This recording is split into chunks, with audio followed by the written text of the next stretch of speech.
The Supreme Court is set to rule on the fate of national health care reform. The question is the president's Affordable Care Act unconstitutional?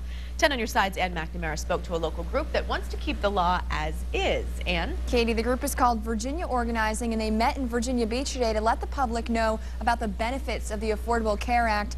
But meanwhile, some of our local lawmakers are watching the Supreme Court closely in hopes it will be overturned. When you put a face to health care reform, supporters hope you will think of Jamel James. Because I had a situation that was, out of my control. The place that I worked for, they closed down. Jamel had several pre-existing conditions, including a growth the size of a grapefruit in her ovary. She says the same insurance company she used at work denied her individual coverage. I found myself digging into savings, 401ks, and retirements to pay for medical bills.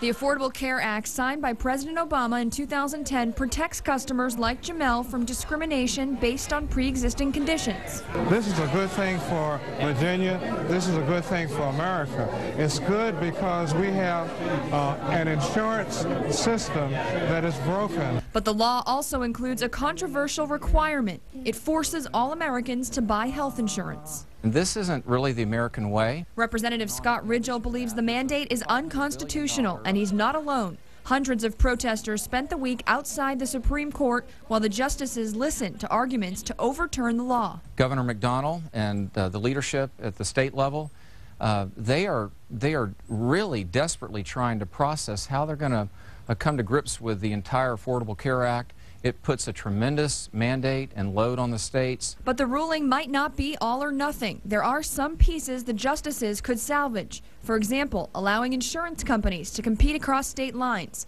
allowing children to stay on their parents' policies until age 26, and protecting people with pre-existing conditions, people like Jamel James. It makes you feel like no one cares.